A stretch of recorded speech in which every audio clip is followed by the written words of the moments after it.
Hello, this is Saidi Rezvani, and the paper title is Pre-Demolition Audit in Building Demolition and Rehabilitation, Closer Project Experience Towards Construction Sustainability.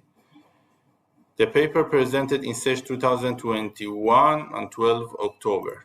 The content that we have: introduction, conceptual framework, survey, Portuguese, pre-demolition audit guide, and conclusion. In introduction section, the work presented include a framework on international experience regarding the use of pre-demolition audit with a particular focus on the inventory of material presence of dangerous substances and the competence of the auditors. In addition, the result of the survey addressed to interested parties and aiming to get knowledge on the actual practices as well as a few views on the guide to be developed are presented. The reuse of the building material and appropriate processing of construction demolition waste is essential for the keeping material in the use by prolonging their life cycle. To achieve this goal, the EU Construction Demolition Waste Management Protocol recognizes the essential role of pre-demolition audit and selective demolition. Closer project, Close to Resource Recovery, aimed to develop a Portuguese guide for pre-demolition audit and essential tool for the selective demolition of buildings. Closer also addresses construction demolition waste management, highlight the problem of dangerous substances as a priority regarding the transition to the circular economy model. Closer pursues the objectives of the transition agenda outlined in the action plan for the circular economy of Portugal. In the conceptual framework, there are some statistics from Eurostat on 2018 that Portugal reached a construction demolition waste recovery rate of 93%, being the rate of recycling approximately 30%. However, there are statistics from APA Ambiente that is lower than this amount presented in Eurostat. Transition from a linear to circular economy has been actively promoted to reduce the over-extraction of natural materials, contributing to improvement of the resource efficiency. The quality of construction demolition waste is the biggest challenge to overcome, usually due to incorrect identification and non-removal of dangerous substances. Also, in selective demolition or deconstruction, the reuse of removed material and the recovery of construction demolition waste is maximized because they have better material identification. Identified several barriers to recovery of construction demolition waste. Besides, in about half of the European countries, pre-demolition audit is mandatory.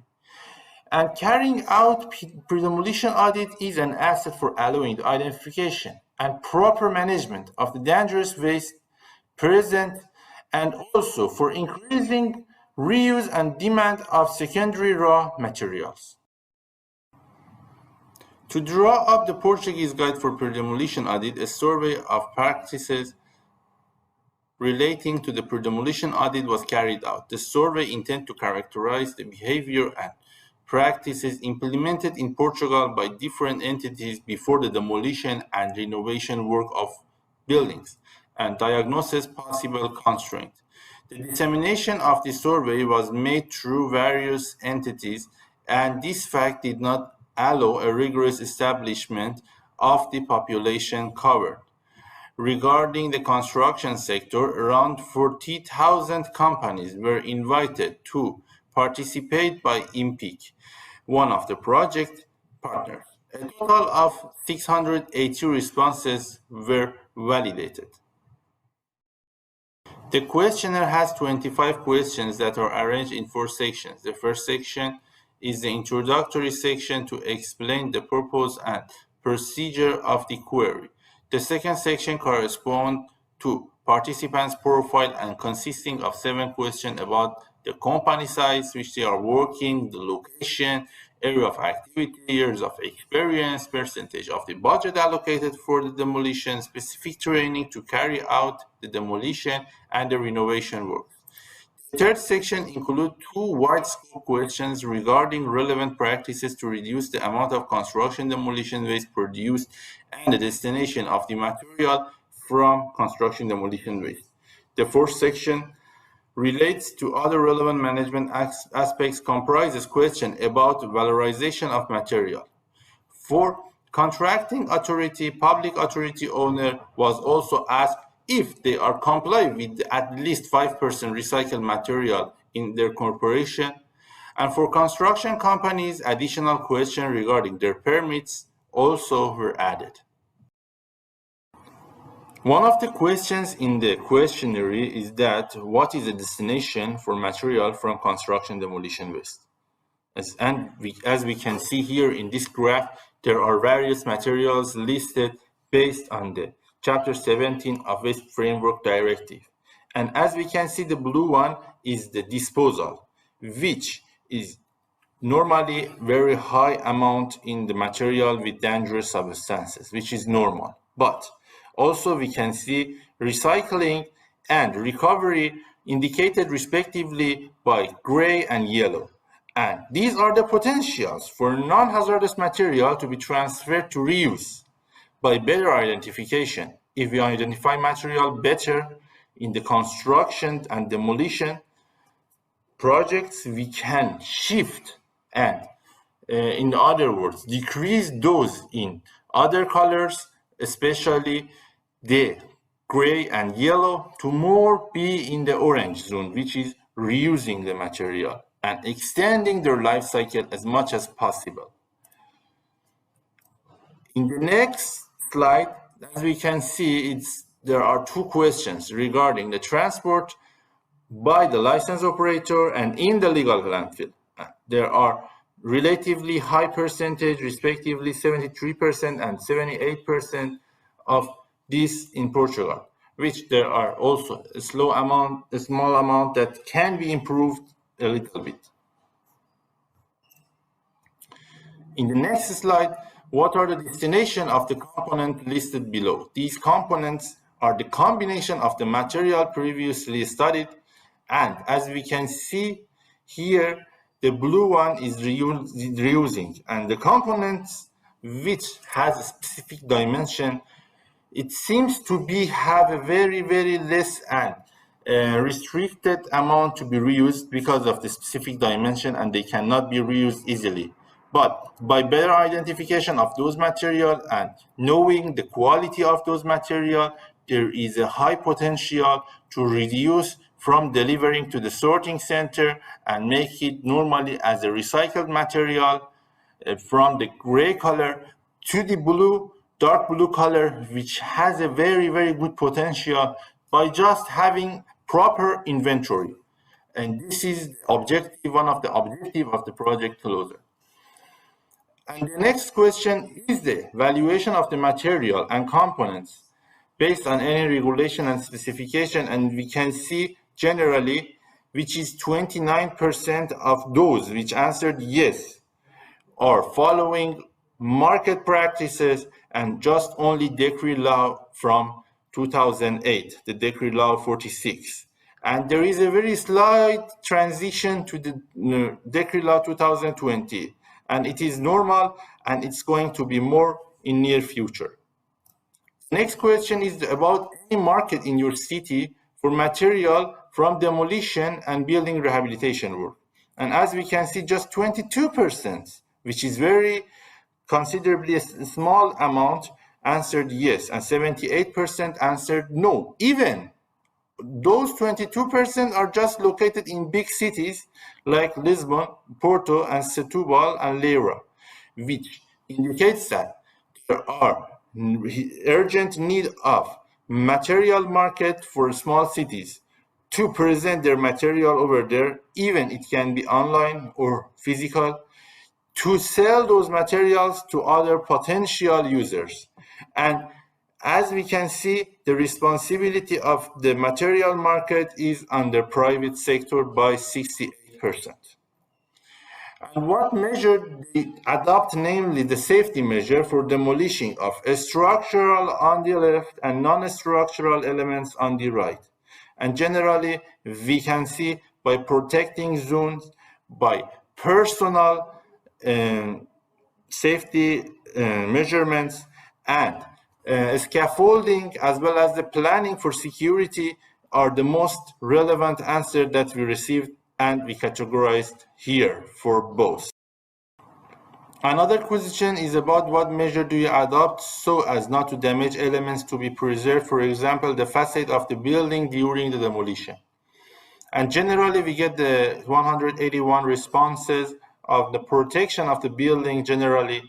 And these protection are detailed in scaffolding by 96 responses and isolating the building by 108 responses. It's also mentioned by having the security plan or planning, in the other word, as well as the training and reinforcing the structure could be other possible solutions to preserve the facade. Next question is about, do you adopt measure to contain and collect dusts? And just half of the people are answered yes. And these half are normally using the humidifier as well as the water spreading and using nets for containing the building in an isolated situation to stop dusts. And both of these answers got 56 responses.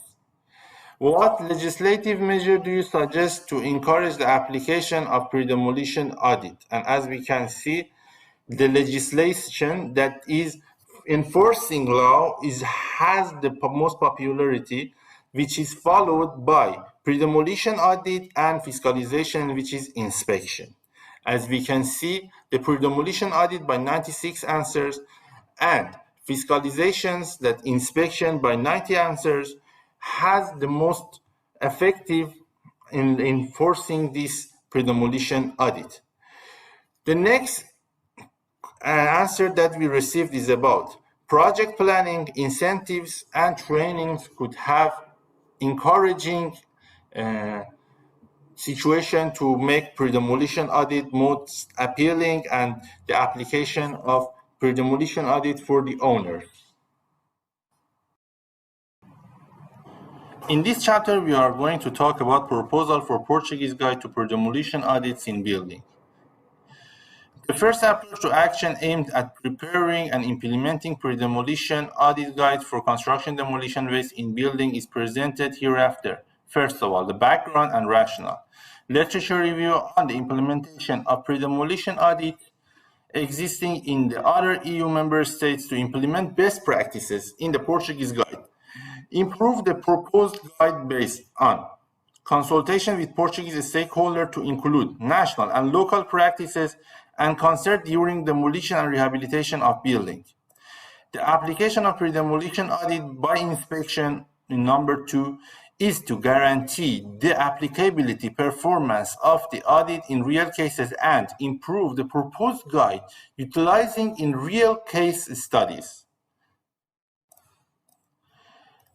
In this slide also, by number 3, we have the adopt of the legislation to implement mandatory pre-demolition audit. First of all, the legislation must provide the pre-demolition audit are required in the demolition and renovation work. Licensing procedure mechanism should be provided for inspection of building to ensure that pre-demolition audit procedure is being applied, considering incentives for the building owners to motivate them using pre-demolition audit.